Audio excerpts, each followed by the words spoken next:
And all right, and Welcome. welcome.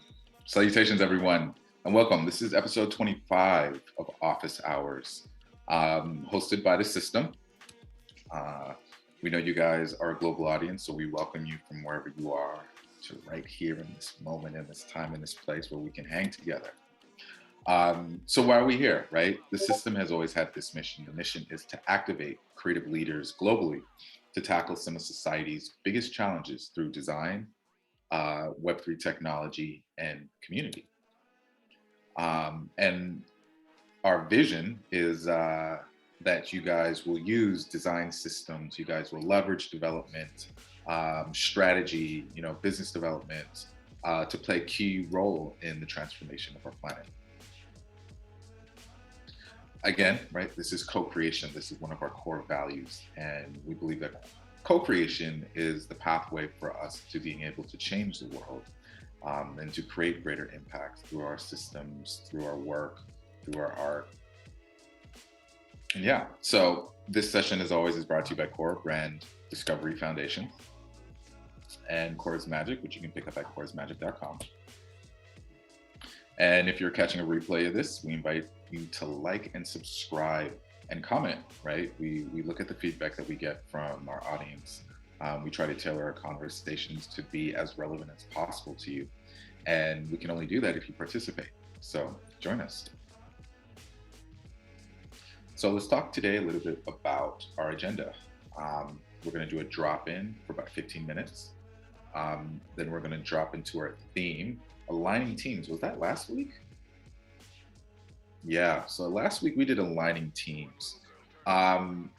So let's talk today about alignment exercises. And, I think that ties into a couple of the Q&A questions that we had coming in. That'll be interesting to see. Christina, are you in the audience? I can't see you. But yeah, Christina had something that she wanted to bring to the conversation. I think Brian as well. So excited to dive into your topics a little bit later. So again, we'll talk a little bit about alignment exercises. We'll dive into the core Q&A, and then we'll end the upload. So how is this thing going on? We've got these meetings, we meet sometimes, there's Discord, there's an NFT lab, like what's going on? Like, how do we make sense of this? All right. The Systm, we are Collective DAO, and Collective DAO is that like saying chai tea? I don't know. That's a question for the big brains. But we are in our season 1 schedule. This is the first quarter. And basically, we are hosting these community gatherings once a week. We alternate with the themes between design therapy and office hours. Office hours is focused around real world projects, focused around client challenges that you might have, things that you might be struggling with in the professional realm of your creative work. In design therapy, we discuss some of the personal challenges that we go through, FOMO or imposter syndrome, some of the challenges that we all go through as creative professionals. And this is how we support each other through these sessions weekly. So we're going to talk about our drop-in.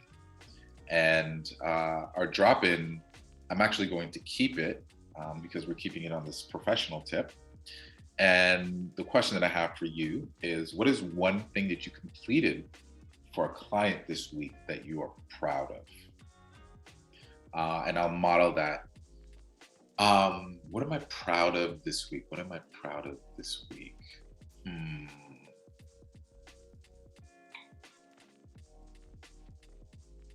Okay. I was able to work with RA, who is he's on the leadership team at Bankless DAO Consulting. And we worked through and designed the next steps for our marketing exercises.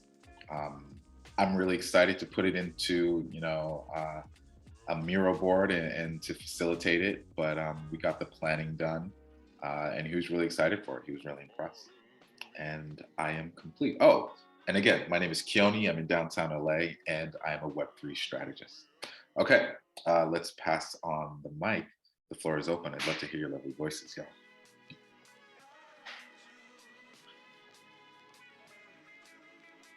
I can go. Hop in, brother. Sergio Lisa from Buenos Aires, Argentina. I'm a volunteer. I don't want to call myself a brand strategist right now because I haven't been that for the past 6 months. I've been volunteering for many organizations, trying to learn about the brave new world that we're trying to build in a corner of the internet. And one thing that I feel very proud of completing this week, I'm helping Brain Trust. I don't know if you know the organization. It's like a cooler Upwork thing. I'm helping with Brain Trust transition towards a more decentralized organization. And I set up a part of the training program that they are going to facilitate for their freelance pool, which is super cool because I get to work in education and Web3 at the same time. And I'm very proud of that. It was super cool. That's it. I'm Sergio and I'm complete. Thank you for that drop in, Sergio. That was awesome to hear, man. Yeah, dude, and excited to learn from you, man. I know you're on this journey of education and knowledge, and it's exciting to see you on that path. Would anyone else like to drop in? Floor is open. Or if you feel like just dropping it into the chat, go ahead. I'll go. Jump in. My name is Jim Leonardson. I'm in Chicago. I'm a designer and a maker and an artist. So I haven't completed anything for a client this week. I was busy helping out my mom. My mom is my client in terms of taking care of her financial things. Mm-hmm. She's a family member, but I'm acting in her best interests. So that kind of fits the definition of a client. Mm-hmm. That's what I like to make the distinction between a customer and a client. The client is the person whose interests you're acting in. But if you have a customer-vendor relationship, it's just exchanging, it's nearly transactional. Yeah. Isn't it? Right. Important thing where I find some people use the word client, but I'm not so sure that it really means customer. Mm-hmm. Something to think about.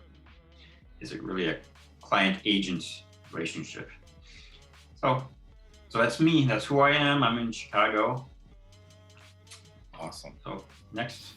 Well, yeah, Jim. Thank you for the drop-in, man. And we always love seeing you here, man. Yeah, good to see you. Awesome. Would anyone else like to drop in or drop it into the chat? I can share something quickly. Hi, my name is Patricia Maliksi from Manila, Philippines. I'm a brand strategist and flow facilitator. I'm not sure if it's like a client, but I help out with the music.com billboard with Jose. And just a quick story, I was a marketing student, and whenever I was in a bus riding home, there's a main road that I always see outside, and I always look at the billboards, and I'm like, I want to do that when I'm like working or something. It never happened for me. And then so when I was invited to assist on that, I was super excited because it was a dream of mine. I was like, ooh, someday I feel like I'll work on something similar. And so when we completed that and Chris from the music.com team sent the photos of it on LA, I was like, oh my gosh, it never happened for me in the Philippines, but it happened for me in LA. And I was like, that's super fun. So yeah, that's why that really energizes me, assisting with that and helping. So that's I'm super proud of. I mean, that's a dream come true for me. So that's it. I'm Patricia and I'm complete. That was super fun. That was Who wants awesome, to go Patricia. next? Thank you. I'm gonna go next. What's up, Hi. Iwana? I'm fine. I'm happy I fed my plants with some dried worms. Like I give them some food. Uh-huh. I have a lot of apartment plants. Nice. Hi, I'm Ioana Balcan from Brașov, Romania. And this week I delivered illustration for a kid that's 6 years old, and she writes books. And she started when she was 4. Oh my gosh, that's incredible. Yeah, so like this is the 6th book, and then I got a 7th one, and the one that I just delivered is called The Firefly and the Banana Moon. So basically what happens is that a Maybug bites into the moon and becomes a firefly. That sounds incredible. Awesome. You have to post that in the Share Your Work channel. I will. Like I can show storyboard and the full book, because that's the deal. It's like a lower budget, but I can show it everywhere, anywhere, any. Oh, that's beautiful. I'd love to see that. Yeah. Thank you so much. Sergio, your hands raised? It remained like that. Oh, I think I you forgot to put it down. Yeah. My bad. All good. Maybe Roberto wants to say something. Yeah, Roberto. ¿Qué pasó, hermano? Dígame. Sorry, Roberto's not here, so they're referring to your mustache. I mean, my mustache. And then I'm like that. It's going to die again. Like I don't even get attached to it anymore. Like I've tried so many times. It's not working. So yeah. Well, you're young, my friends. You have much more time to journey with Roberto. All right, so let's get into this, y'all. Awesome drop in. So let's get into today's theme, which I wanted to talk about, which is just an expansion of the concept of alignment. And I just like to talk about some experiences that we've had, or some exercises that we've had that we use to align teams very early on. And I'll start, at the system, we use core as sort of like the foundation of a lot of our facilitation. And so some of the things that we do about alignment, and many times is just about setting the right mindset and starting to set an expectation that the process is going to be one of co-creation. So this is why we use some of the exercises just like the drop-in, right? The reason why it's such a powerful tool is because when many individuals, when they come into a place or they come into a situation and they have an expectation that there's an outcome that they want, the mindset moves almost into like this railroad mentality. And it makes it very difficult for them to slow down, to be present, and to have objective conversation around it. Many times, and I'm going to refer to experiences that I've had, we're going to use some Gestalt principles here, with dealing with founders, and they hire you to build a new web app or to build a website or to do their brand identity. Very many times, most of the time, I don't think I've ever actually had a time where it didn't happen, where in the very first conversation, they were basically, in a way, telling me how they wanted me to do the work, telling me what their expectation was, which is fine when you're thinking about levels of quantity or the impact or the value. But that's not okay when we're trying to prescribe a solution before we even really understand what's at stake here and what's the true context of the circumstance. So drop-ins are a real great way just to slow down the conversation and to slow down the thinking and to say, hey, this kind of exercise, we check in with each other and we give space and room for everyone's ideas to be heard. And we discuss them, in a positive light. Doesn't mean that we don't, hold it to the crucible of value, right? But it does mean that we are very considerate of the input that has been presented. In DAOs, we see this very much as proposals for governance, right? Most anyone within a community has the ability to set forth a proposal. And in some circumstances, like in Bankless, there's like a pre-proposal phase where before the proposal even gets daylit to the entire community, they sit there and they check and they slow it down and they confirm that this proposal does feed, the qualitative guidelines. So that's an exercise that we use just to slow down conversation and to help that conversation and alignment happen in a more organic way. But let's open the floor. I'd love to hear what anyone else has to say or share.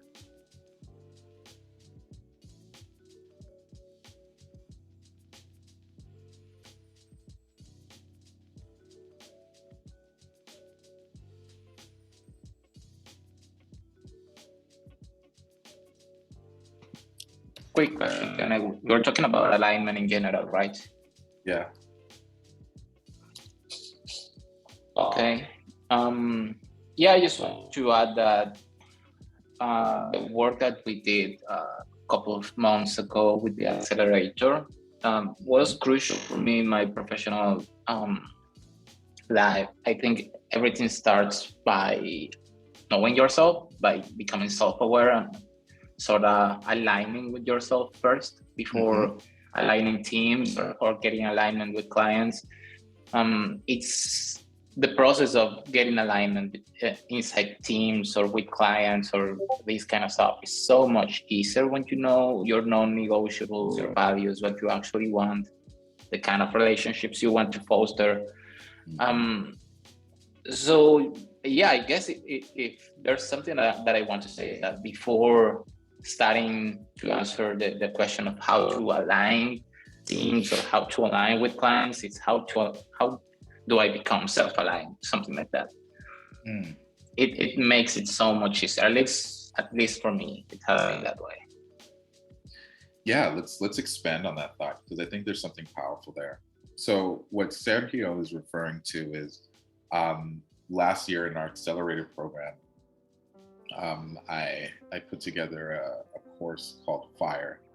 And in the course, the basic premise was you created a hero's journey from your life's experiences, and using that hero's journey to give you some sort of clarity behind the themes that sort of always reoccurred in your life, right? We tend to have, the things that we're most concerned with tend to revolve around our life in one way or another. For me, it was always technology and culture. No matter where I ended up, technology and culture was always this deep theme that I saw.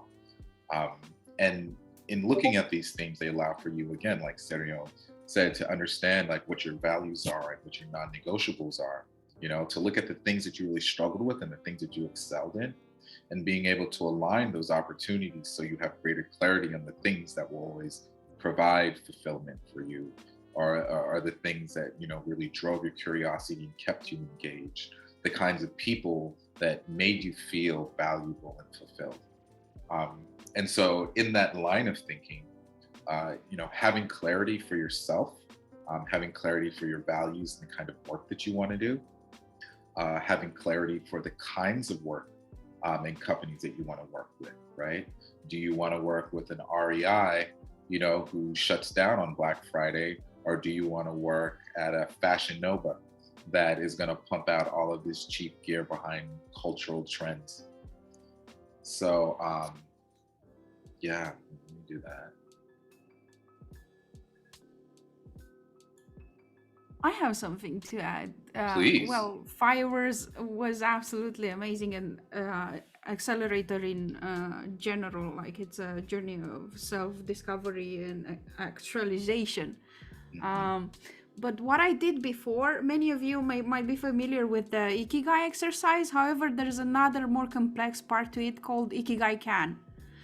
And it has 7 areas of interest that you can explore, sorry about that. So one is life satisfaction, meaning the need for life satisfaction and feeling that one's life is moving forward. I'm looking at my worksheet that I've done.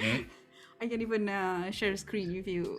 Yeah, well, you know what will be really awesome is if you can share that in the Show Your Work thread. Really? Yeah, why not? Sure. Yeah. One is changing growth. So the need for change to avoid stagnation, the need to proactively seek growth, a bright future, the need for a bright future and one's expectations that life will unfold in a new direction, resonance, the need to build and maintain meaningful interpersonal relationships, freedom, the need for autonomy and to feel freedom despite constraints, self-actualization, the need for self-actualization requiring the development of one's core identity. Sounds familiar? Yeah. Core. Yeah. Okay. Meaning and value, the need to feel meaning and value by reflecting upon the meaning of one's life and justifying its value. Like you said, who am I? Who do I want to work with? Who am I? Do I want to keep doing this for how long?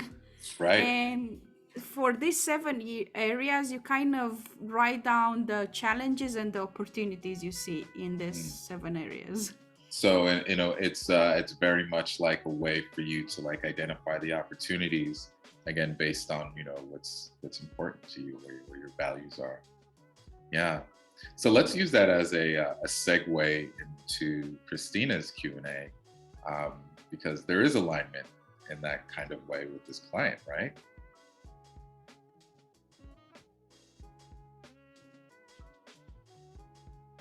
Yeah. So basically, I had a consultation with her a couple days ago, and right now she's just kind of taking whoever walks in, right?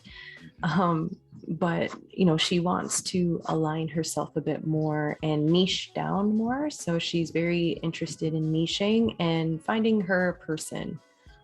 Okay. Yeah, so that's just kind of what was coming up in the discussion. And she wants to have a foundation started, so a brand foundation, because she really doesn't have a blueprint in mind. She's just kind of jumping into this, and all she really has is her name established. Okay. So tell us a little bit about the client, right? Yeah. Like, what is the service or product that they offer, kind of what market that they're in, Okay. and how they're positioned themselves. And let's start there. Okay, so basically from what I gathered and what I've been hearing is that currently right now she's working in long-term care as a mental health art psychotherapist. So she's just doing the work under an employer.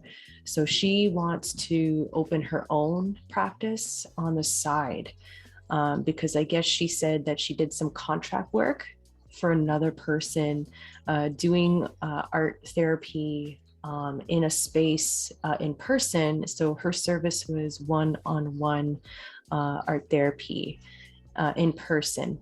And mainly what she's been telling me was she's been getting lots of teens and she's been enjoying working with lots of teens. She was saying teens to early 20s to mid 20.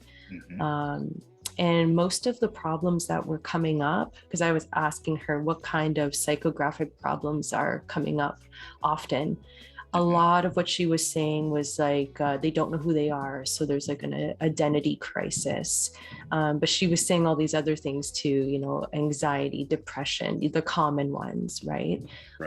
So that was what was coming up. Okay. So are her goals is she starting this from scratch? Is this an existing business? She's starting from scratch. So from what I gathered, she started practicing in 2020. She graduated, I think she said, in 2018. So she's still fairly new. And all she did was just register her business name, which is Rosewater Art Psychotherapy. Okay.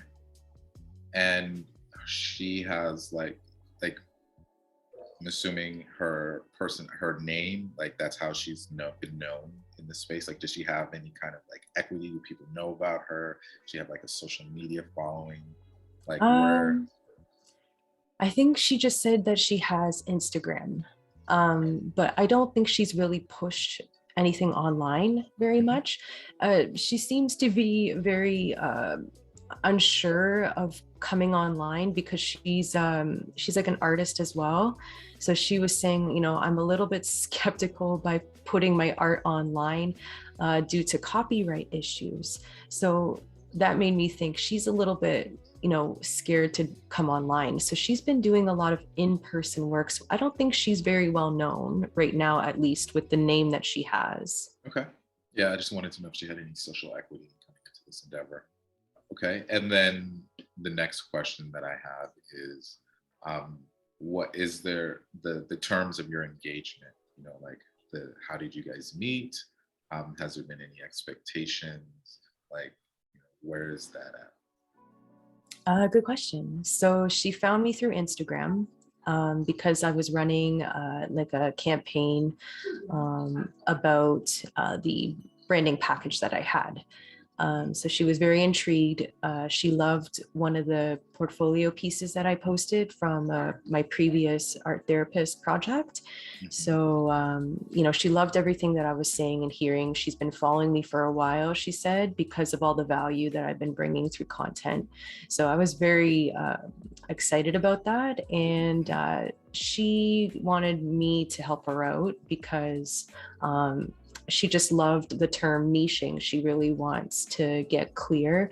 She's been, you know, talking about, oh, I need a logo, I need a website, all those things. So, yeah. Okay. So, all right. So then this is the kicker question, right? Can she afford you? So basically in the application process, so when she applied, in the questionnaire section, I asked what the budget was. So the budget that she put herself at was between 1 and 2K. And the package that I have posted is pretty much starting at 1K with the following that I've listed, which is basically discovery, the stylescapes, as well as the logo design, brand visual system, closing it off with the brand style guide. And then in a bonus that I did just to kind of boost some attraction, I took one of my add-ons and I added it to that, to the package at no cost. So it was just a website homepage mockup. That was pretty much this setup because I was trying to create urgency and like limited time. Okay. All right. So I'm going to open this up to the community now. I think we have a good understanding of where the situation is. But before we do that, I'm going to ask you this question, and that is, how do you feel about the client and how do you feel about the project personally? Okay. The client, I find that we got along pretty well. We were really resonating well with each other in the conversation, and we like fell into the same beliefs in terms of like demystifying mental health and art therapy. So we both kind of have the same alignment there. And some of the values that she shares, like resiliency, definitely something that I fall into as well. And, you know, just kind of the like where she wants to take this is really interesting. She has some goals a little into the future, but I think that there's potential there. Okay. Well, this is awesome. Thank you so much for sharing. Yeah, you're welcome. Let's talk about this community and let's open it up with an ask. You know, so if there's something that we can help you get clarity on or understanding with, maybe a design process or system or approach, what would you need or what would you like? Okay, so right now I'm putting together a proposal. So what I've told the client was, because I asked her a couple of questions. I said, you know, do you have any branding started? She said no. Does she need photography done? She said yes. She said she needs a website done. So she was asking me, you know, do you like what do you use? Do you prefer Squarespace or do you prefer Wix? And I just said, you know what are you working with right now? She says, oh, I've been playing around in Wix. So I just said, why don't you just stick with something you're comfortable with? I said, it doesn't make sense for me to, give you a WordPress website because it's what I'm good at. But if it's not what you're good at, I don't want to, put something that you might not be aware of and it might be hard for you to manage. I just want to stick with what works well with you. So I just said, we can do Wix. And for me, I can just take time to learn about Wix because I haven't used Wix before. But obviously, it's about the client, making the client happy and comfortable.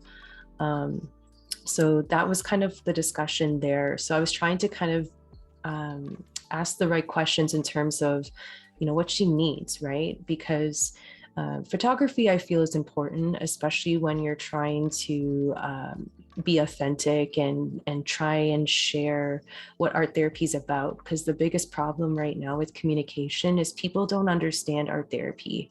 They don't know the benefits that it brings. So I'm trying to make sure that, photography is kind of one of the priorities, even though the logo is a priority and getting her blueprint down is a priority. So now what I told her in the consultation is that I'm going to provide 2 proposals. So one with photography and a website developed, just a 1-pager. And then one without the photography and without the website developed, just the mock-up being there, and the images be like just stock photos or photos on Unsplashed. So that's just kind of how I've done it. Got it. Awesome. Well, I personally think that you're in a really good place for starters, and let's open up the community. Does anybody have any thoughts or insights around this? Mary, I'd be interested in what you might have to say. But let's start with Brian. What's up, brother? There we go. Christina, how you doing? Hi, Brian. I'm doing good. Yeah, I like how right now you were mentioning about the perception of what the value of art therapy is or could be, because that's something that I'm not familiar with, for example, and which I think illustrates the fact that I'm not, 100% an artist, but I do create art. I'm a designer and I do some art. I don't necessarily consider myself in the art world, but it's something that I'm not familiar with. So I guess that I may not be the poster child for all artists, but I think it illustrates the fact that you're trying to align the needs of the customer with what the client needs to do. I think that's a good starting point to be able to have her understand what needs to be done. Is depending on what her ideal customer wants to achieve, that needs to determine both what things she needs to do tactically and the resources she needs to allocate towards that. That's just one thing that I thought. It seems like you're like heading right there into that direction. I think that's a good thing to aim for. Thanks, Brian. I mean, like if I was to use stock photography and all the other things like Unsplash, I don't know if it would have the right feel, especially if you're trying to attract teenagers. It's a completely different avenue. But I'm really trying to really be realistic here too with the price point, because it is a tight budget. So I might have to cut corners. I might have to minimize some things. So I'm going to do discovery on her. But the discovery, I'm probably just going to keep to like one customer profile, and then maybe do the brand attributes, and then maybe just leave it like that. I'm not too sure there. That's why I guess I'm having a little bit of trouble trying to find a good price point for this, because I don't want to go over the budget. Her over max budget is $2,000. So I want to keep within that range.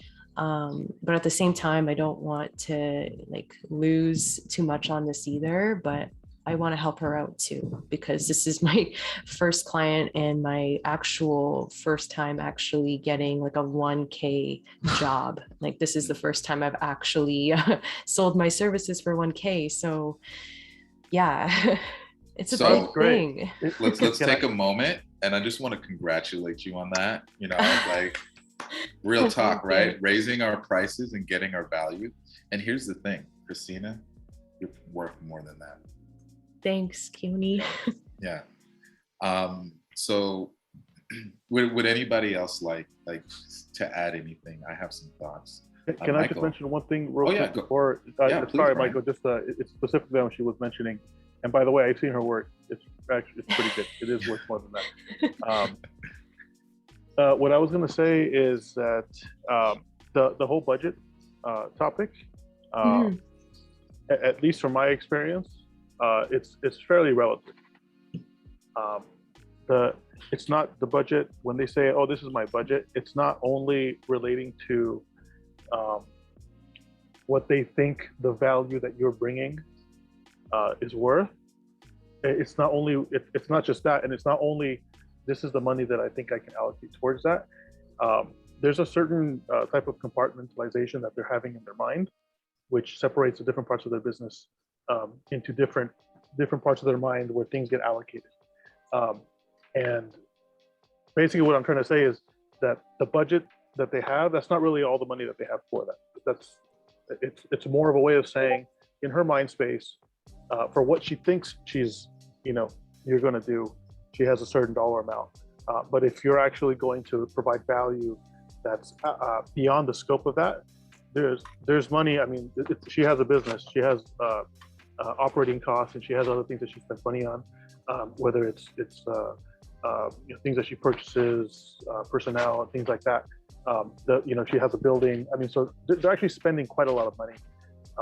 So just always be mindful of when a customer says, "This is my budget," they're kind of trying to say, "This is all the money I have for this." It's not really accurate, because they're spending $40,000 on boxes to ship their product. They're spending $250,000 on personnel every month.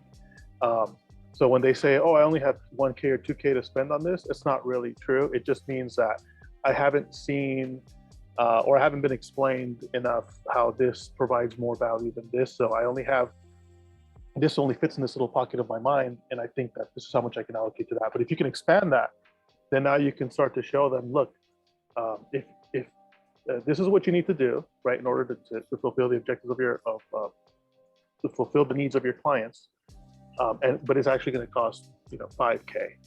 I don't have 5K. Yes, you do, because let's talk about these other areas where you're spending money in your business. And sometimes we have to remember that we're talking with business owners many times. Mm-hmm. They're kind of used to talking like this. They're used to like negotiating and doing this kind of thing, and kind of having the tougher conversations. So I've found, just again, maybe not everyone is like me, but I've known other designers that we've kind of done it together, where I've told them, look, match and mirror, right?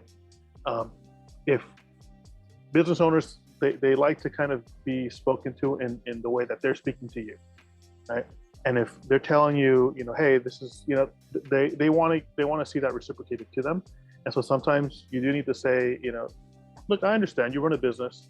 I understand that your money is allocated to all these different things, and you're allocating this much to this project. But in order to accomplish your objective, to do it really well, so you don't have to redo it later on or something, you really need this much. Look, I know you have all this other money out here. I know it. So let's pull whatever. Let's analyze what we can pull from these areas, and then trickle some of that down. It doesn't mean that you're going to explode the budget to 20K. It just means that that the money's there. Yeah, thank you for that, Brian. It's something that I think is very important for all sort of creative professionals to sort of understand is business models for a lot of the businesses that you're working with, and understanding, where the total revenue is coming in, how the revenue is broken down and distributed amongst human resources, right, and their overhead, what kind of raw resources, what production looks like, what distribution looks like. If you've ever worked in a restaurant and you've noticed that every single thing that gets outputted has some sort of an input and a task behind it and someone's responsibility and storage and then yield of such storage and marketing and competitive pricing. You know, for me, my baptism into business was being the GM of a restaurant and having like 30 employees and having to figure that out, you know, and living in a business that lives on the margins. It's a powerful acumen. So yeah, thank you for that, Brian. Michael, you had a thought, and then Motto, you had a thought, and then anyone else, and then we can hopefully wrap for you, Christina, and hopefully that'll be valuable. And then we can dive into your question, Brian, okay? Okay, Christina, yeah, I think I understood. It's like 2K max. As far as giving a proposal, one of the first things I learned in these online groups is we're not in the business of making proposals. So do a one-page thing that's like a spreadsheet that shows 3 phases, and you could do those 2 options. Mm-hmm. Sounds like you know core because you talked about persona and brand attributes. And doing discovery is expensive, and so with that budget, this isn't core, but I call this mini core. And this is page 84 of this book, which everybody in the business knows, Douglas Davis. Yeah. I'll have to read that. So yeah, I can send you this. This is mini core, which won't break your budget. And then from that, which is going to give you probably persona and brand attributes essentially, but kind of in an abbreviated way, do a mood board or maybe 2 max, but do 1 stylescape, and don't learn Wix. Just do a mock-up. Grab a screenshot of what she has in Wix and do a mock-up of the homepage and on another page, like a service page, but that has a call to action. So it's essentially a landing page, because what that's going to do is that's going to sell the marketing that is in the budget that she hasn't told you about yet. But once she's impressed with what you've done so far, when you do that call to action page, well, there's e-commerce, there's stuff behind that needs to be in place. And that's where you'll make as much as you deserve on this kind of project. But 1-page proposal, get paid before phases, not by deliverables, but phases, and that should cover you for $2,000. Yeah. Thank you. Thanks so much. That was really great and insightful. I do want to remind us to use the I and to speak from our experiences or what I would do in the circumstance. That was really awesome. And thank you so much, Michael. All right, Motto. Hi, guys. Hey, Christina. Hi. So, I apologize if I get anything wrong. I'm listening and I'm doing like 2 things at the same time, as I always do. But one of the, I hear you, the issues that you're having with budgeting and trying to kind of up the budget based on your experience and what you have. One of the things that I usually do with my clients when somebody comes up and is like, well, I need a logo and I need a website, I need this and this and this and this. My best approach, what usually has worked for me, is that I show them a case study, and I walk them through core, and it's like, look, this is the strategy that we do. This is what culture and voice and clients and all this stuff. This is what all of this stuff is. This is how I break it down for it to make sense to you. And I go through all the exercises. No, just very quickly based on one project that I have that might be like really beefy, that has a lot of stuff. And what I'm trying to do is really prove to them the value that I have in comparison to every other designer. And understanding their budget, it's important for me to be able to represent the amount of work that I'm gonna be doing which we know that doing core, we can do it in 2 hours, 3 hours. It's not a whole lot, right? We can also by doing core itself, and we can minimize the rounds or the concept. It's like, okay, we can do it with one single facet, but if we run through core, it's not gonna be a typical sort of process. Like, I'm gonna show the mood board and the soundscape and go through all this conceptual sort of routes. But it's one way that it has worked for me, and in several cases, there's been clients where, if they told me 2K and I thought, well, it's more of a 4 or 5K project, right? But I'm only going to be able to do the identity and the strategy, and I'm going to show you how that works. They're usually pretty happy, and it also depends, right? I think who was the one that I'm sorry, who spoke earlier? Brian, right now. Brian? Yeah. Sorry, Brian. Thank you.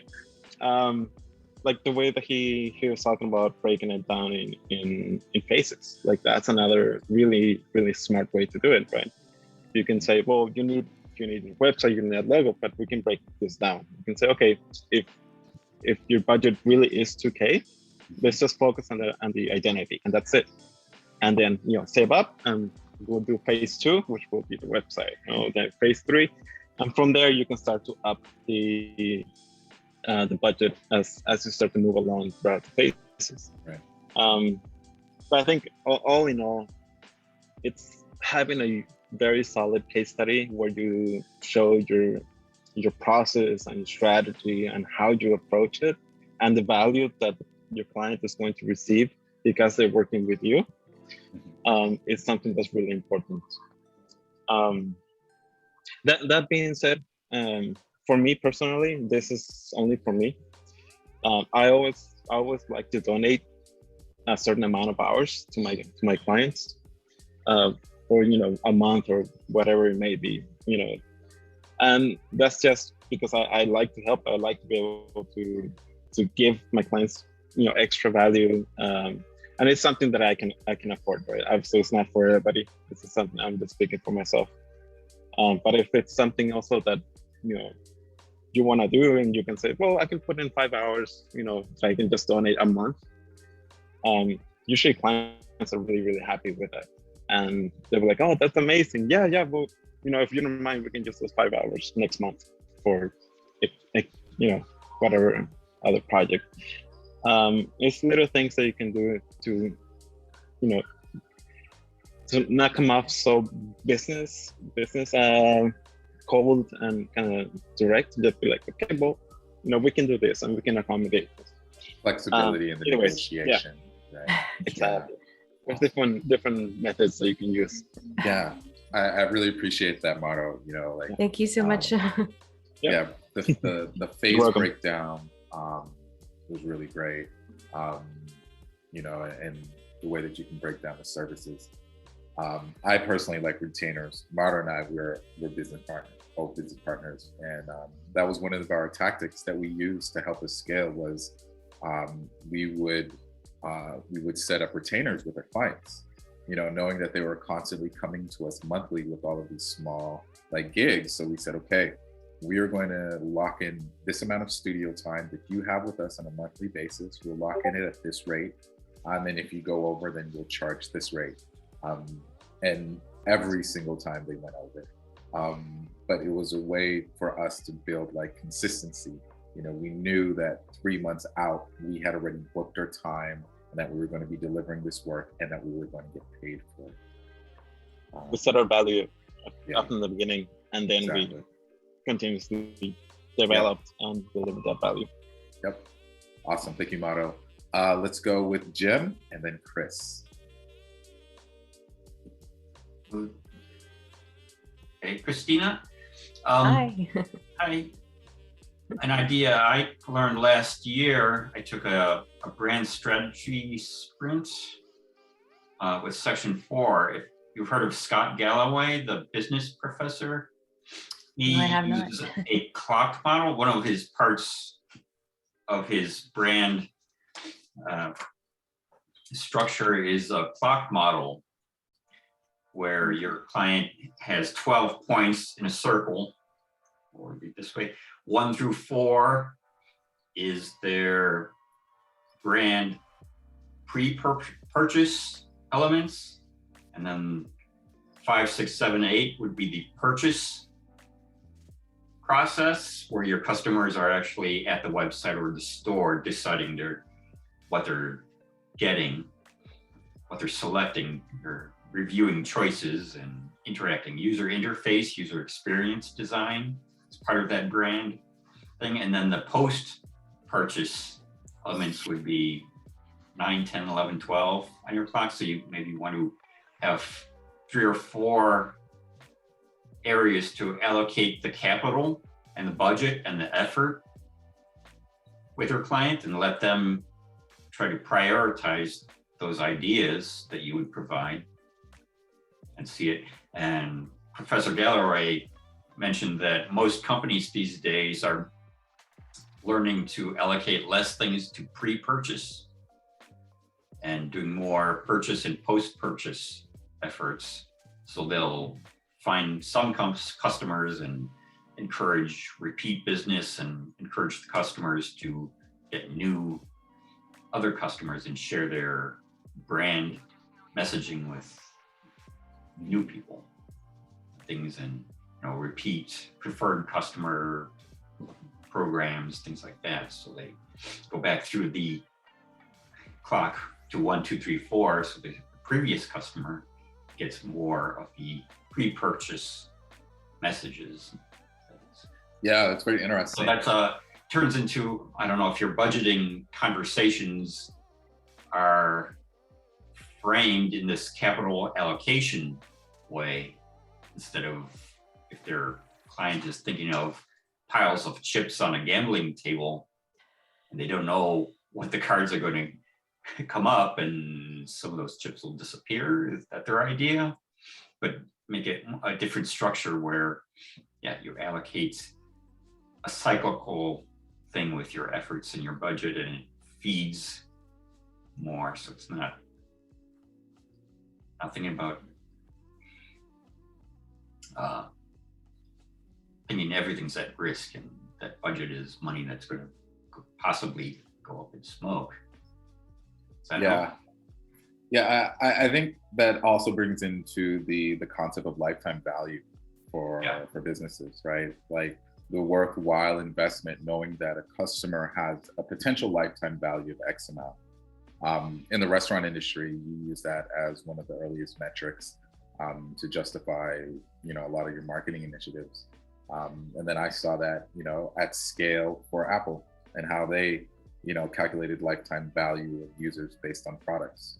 That's an entirely crazy conversation altogether. But yeah, thank you so much for that, Jim. And then Thank you. let's have Chris take us home. I am in a coffee shop, and I don't know if it's picking up a lot of background noise. Is it picking up, or is it distracting at all? It's minor. You're good. Okay, all right. So Christina, I've been trying to listen in. My audio is not working very well, and I'm getting over a cold, so I apologize if I'm going to cough into the microphone here. No worries. One thing that I picked up on, and correct me if I'm wrong, did you say this is your first client? This is my first 1K client. First 1K client, okay. Yes. And how long have you been professionally working in the role that you're positioning yourself at for this particular project? Well, being self-employed, I would say probably 3 years. Okay, cool. So, I think one of the challenges with what we're all talking about here, and I don't disagree with anybody, I think that there's some really good insights, is that this is such a complex topic because we're talking about value, and of course what you value, and then what the client values. And then there's, in my experience working at an agency, we would have conversations all the time about, are we billing on our hourly? It would cost us $20,000 to produce a campaign, but the value of that $20,000 is actually $100,000 to the client. Like there's a higher value that they place on it. And in my history, I was really my team, we would have to track our hours. And I don't know if you do tracking, if you audit your time. People hate it. I hated it. But one thing that was really valuable about it is that it really created a baseline and said that, okay, for us to be very efficient at our work for this process, here's what we know, a minimum of what we would have to spend. It's $5,000 to do a logo. And I'm just throwing that number out, okay? We know that it's gonna cost us $5,000 based on our hourly billing. Now we compare that $5,000 to, is that, you know, the client value of $5,000 because they're using it for the lifetime of their business is much more than the $5,000, right? So you use that as your baseline. And so I don't know if you've done that yet with this particular exercise. If you know the process that has to be done and you've estimated an overall hourly rate, then you can use that. And I'm sorry, Keone, I'm using you right now, but I'm thinking ubiquitously. But a person uses that as the baseline for comparison to say, okay, is the 1K really going to help me be profitable? Because that's really the question that we have here. Is it a profitable project? It's not so much, am I charging the right amount? It's, is it going to be profitable for me? And you have to balance that. If this is your first 1K client, you also have to ask yourself, is there potential for more work with this client? Because if there is, then it may not be a profitable project for me right now, but it may be through project 4, 5, 6 as we grow this relationship. So those are some things that, you know, some considerations that you might want to think about, because it's so much more than selling one services. It's about sales, it's about positioning. And I think that the only way that you can push the dollar amount higher and higher is if you're just, it just comes with experience. You just have to be really comfortable in having those conversations. And the first place to start in having those conversations is really understanding what your baseline is for your process. Yeah. Can I jump in on that? Go ahead, Brian. No, but I totally agree with what Chris is saying, is that it logically makes sense, but it does take a little bit of time to gain the confidence to be able to say, like, I know my time, it's costing me this much, I should charge the customer. I don't want to overcharge them. But like Chris was saying, it's not overcharging them if they value it that much more, you know? And so I think the fact that a lot of us as, you know, artists, as, you know, people who are empathetic, right? We're not stone cold business people, right? You know, we want to be able to provide good value to the customer, but we want to be fair and things like that. But we don't want to shoot ourselves in the foot. Again, speaking from I've done this before. I know many of us have done it before. We want to make sure that, or what I've done, I got to remember the gestalt. What I've done is made sure to understand what my cost is, right? By doing some time tracking, so I understand, you know, maybe the hourly time, even though I don't like to do hourly, and then get an idea for what the customer's perceived value for that project is, right? Especially if you know how they're going to use whatever deliverable you're giving, right? Is it going to be for just a trade show? Is it going to be for some kind of advertising campaign? Is it going to be a logo for the life of the business? So you try to have an idea of what that is worth to the customer, right? Or actually a good way that's been done before is to try to figure out, even with the customer, the potential of how much money that will bring into the business. And that gives you some idea of the value that it can have for them, you know? And so, and then, you know, not be afraid to, you know, charge for more of the value, as opposed to just, you know, this is what it costs me in my time and I'm overcharging them. It's really not. Again, it's an art house is not, you know, I guess it's debatable. Overcharging an art enthusiast, you know, for charging him $500,000 for a painting, it's a relative, right? If the person values it, they're going to pay for that. They're going to pay more than that. They're going to pay $2 million for it. So we have to kind of have a similar viewpoint when it comes to valuing projects. Yeah, thank you for that, Brian. So I would like to end it on this note, and a couple tasks that I did early with my partnership, actually with Motto, when we first came together and we first started working. He knows this because I was a strategy Nazi. I was strategy. How much time? What are you doing? What I want to know, I want to be able to talk. And like he's smiling now because he remembers it. For me, I was hyper aware of the time that we invested per project. And based on that, I had set a baseline of what we felt like we deserved. And that set what, many of us are familiar with, and we've been in the industry for a while, what we call the minimum level of engagement, right? And it went from $1,000 websites to $3,000 websites to $5,000 websites to $10,000 projects. And then it was like, if it doesn't come at 10K, we won't even talk about it, right? And it was a process, and it took time, right? I had the confidence and familiarity just from being in the business world for me to go out there and be like, and be in the, and deal with the clients, which worked well for Mauro and Mike, my partners at the time, who weren't like that. So, maybe a tactic for you might be to find somebody who's comfortable in those kind of conversations to kind of help you coach through that. So that's one tactic that I suggest, looking at and just kind of mapping out. That'll let you know what your investment is for those kinds of projects. The second thing that I did was a lot of early clients, because we had small clients. And so what we did is, as we scaled up, when we got a client that we liked, that had something that we could work on, that we felt like we could impact with our quality of creative and strategy, we focused on the projects that drove revenue early on, right? Even though they needed brand, even though they needed all these other things. Oh, you're doing a conference, you have to do this thing, you're in Japan, you need to pitch this. All right, that's what we built, right? I know you need business cards, but this is the primary thing that we built. And focusing on the things that built revenue, as opposed to the thing that made them felt better because they were pretty, gave them trust behind the impact. And they're like, okay, you can grow with me as my business grows. And so with that particular client, we worked with them for almost 4 years, from them going from 1 division to 5 divisions to doing their Grammy magazine advertisements. And it started with one little rinky-dink website, that, we probably did and broke even on, but it was the thing that we could invest in that was going to make the greatest impact for revenue for their company. We started with a flyer. Oh, that was the flyer. Oh. We started with a flyer. Look at that. There you go. Wow. Yeah. I think in maybe the 4 years that we worked with them, we maybe billed them, easily over 6 figures, easily.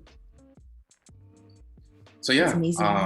And so yeah, I was going to say, and make sure you make profit. A mistake that some of us designers have done is we say, this is what it costs me for the time, so this is what I need to charge. Maybe that's true, but you have to treat yourself like as if you're the employee, right? This is what you cost, but what's the business going to make now on top of that? Yeah. And so the business has to make profit on top of whatever it costs you. And I think that's part of what Chris was alluding to earlier. Yes. And last thing, Michael was the one who said about the separating the engagements, not me. I want to give him credit for what he said. Shout out to Michael. Yeah, guys. So, we ran a little bit over, but this was a really great conversation. Brian, I'm sorry we didn't have time to get to your concern, but we can definitely address it in the Discord. So, let's make sure that we get you support there. So guys, we don't have time for an upload, but I do want to, be mindful of everyone's time and just say thank you. You can connect with us on all the socials. We are more than happy to continue this conversation anywhere that you can meet us in this new metaverse landscape. Just want to remind you, season 1, the schedule is underway. Next week, we will be doing design therapy. And we are the system. The community has the resources necessary for us all to thrive.